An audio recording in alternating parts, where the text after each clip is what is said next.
নমস্কার বন্ধুরা, আমি পারমিতা। আমার চ্যানেল পারমিতা হেভেন ব্লগে আপনাদের সকলকে স্বাগত।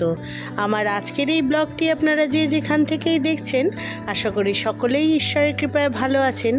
আমি এবং আমার পরিবারের সকলেও ভালো আছি। আমাদের বান্ধবীদের তারাপীঠ ভ্রমণের বাকি অংশটুকু আমি আজ আপনাদের সাথে শেয়ার করব। এইবার তারাপীঠে গিয়ে আমরা যেই হোটেলটায় উঠেছিলাম তার নাম হলো হোটেল রাজমহল। আর এই বাইরের দৃশ্য আমাদের হোটেলের রুমের ব্যালকনি থেকে আমি শ্যুট করেছি। বাকিরা সবাই গিয়েছে একটু মন্দিরের দিকে, আর আসার সময় কিছু খাবার দাবার নিয়ে আসবে। আর আমি এখানে হোটেলের রুমে একা একা বসে সমস্ত ভিডিও করছি। আর আমার যে আগের দিনের ব্লগটা ছিল তার ভয়েস ওভার ইনকমপ্লিট ছিল, সেটাই দিচ্ছিলাম। সান্ধ্যকালীন টিফিনের জন্য আনা হয়েছিল বেশ কিছু মোমো আর 2-3 প্যাকেট মিক্স চাউমিন। অন্তরা আমার জন্য একটু ভিডিও তুলে নিয়ে এসেছে সন্ধেবেলা মন্দিরের পরিবেশটা দেখানোর জন্য, কারণ আমি যেতে পারিনি। ও তাই বলল আমি তোর জন্য নিয়েছি যাতে তুই ব্লগে এই ভিডিওটুকু দেখাতে পারিস। তো সত্যি এত ভিড় আমি ভাবতে পারিনি, সন্ধেবেলাও ভিড় উপচে পড়ছে। রাতের ডিনারটা 11টা নাগাদ আমাদের দিয়ে গিয়েছে। আমরা আজকে খেয়ে দিয়ে শুয়ে পড়ব, কারণ কাল মোটামুটি সকালবেলা 5টায় উঠতে হবে যদি ভোরের প্রথম পুজোটা দিতে হয়। আমরা সেইভাবেই কথা বলে এসেছিলাম, মানে আমরা বলতে অন্তরা আর মানি গিয়ে কথা বলে এসেছিল। তো আমাদের রাতের ডিনারে আমরা নিয়েছিলাম হোটেল থেকে ডাল, আলু পোস্ত আর 2টো করে ডিমের কষা, তার সাথে 3টে রুটি আর অল্প একটু ভাত। ভোরের অ্যালার্ম দিয়ে রেখেছিলাম। আমরা সবাই মোটামুটি 4:45-5টায় উঠে গিয়েছি, আর উঠেই গিজার চালিয়ে সবাই গরম জলে স্নান করে নিয়েছি। এখন যাচ্ছি আমরা মন্দিরের দিকে। আর ভোরের পরিবেশটা এত সুন্দর ছিল, আজ পুরোটা দিন মেঘলা মেঘলা ছিল, এক ফোঁটাও রোদ ওঠেনি, বেশ সুন্দর ঠান্ডা হাওয়া ছাড়ছিল। আমরা এখন চলেছি সবাই মন্দিরের দিকে। একটা টোটো করে নিয়েছি। সকালবেলা বুঝতেই পারছেন সবাই ঘুম থেকে উঠে স্নান করে একেবারে ফ্রেশ হয়ে সবাই মন্দিরে যাচ্ছি পুজো দিতে।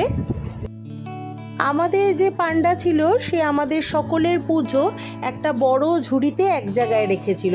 তার মধ্যে সবাইকে 108টা জবা ফুলের মালাও দিয়েছে, আর প্রসাদ, মায়ের আলতা, সিঁদুর, মায়ের জন্যে চুনরি সবই দিয়েছিল।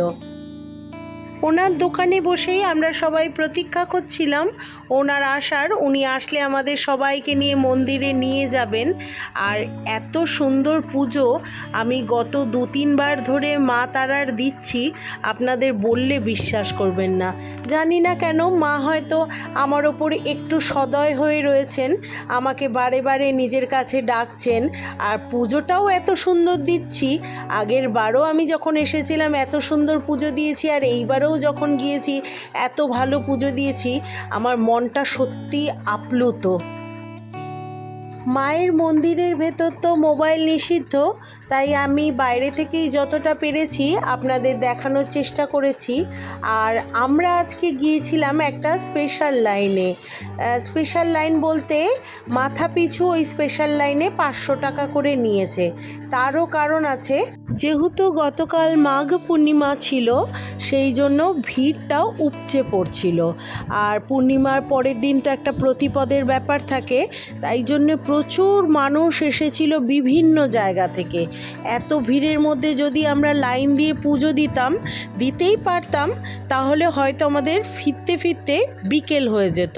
আর আমাদের ট্রেনের টাইম তো দুপুর 2:10, আমাদের তাই তাড়াতাড়ি যত তাড়াতাড়ি সম্ভব পুজোটা দিয়ে ফিরতে হবে। এই যে সামনে একটা বিশাল আকার জায়গা দেখতে পাচ্ছেন, যেটা ঝাড়ু দিয়ে পরিষ্কার করা হচ্ছে, এইখানেই ভান্ডারা দেওয়া হয়। আর গতকাল তারই ব্যবস্থা করা হয়েছিল।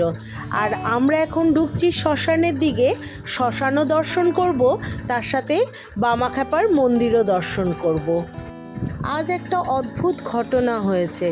এই শ্মশানে গিয়ে যখন আমরা সবাই শ্মশানের ভেতরে দর্শন করতে যাচ্ছিলাম, তখন একটা জায়গায় যেখানে বিভিন্ন রকম ভস্ম স্তূপাকৃতি করে রাখা ছিল।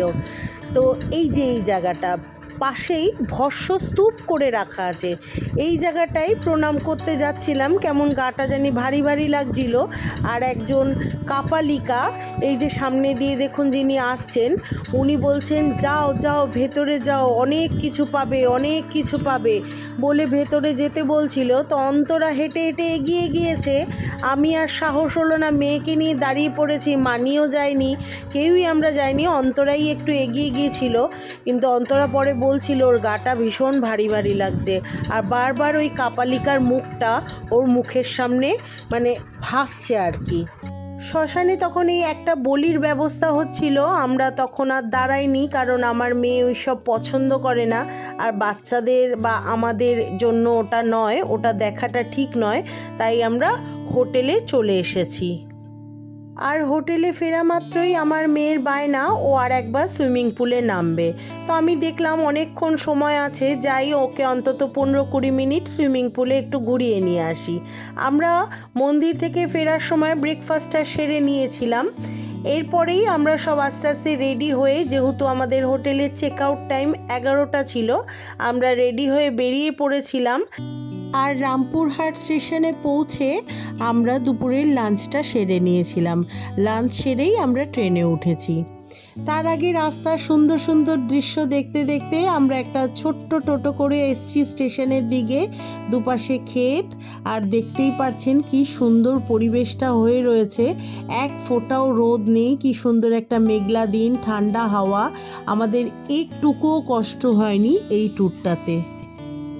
আমার তারাপীঠ ভ্রমণের ব্লগটি আজকে তাহলে এখানেই শেষ করলাম।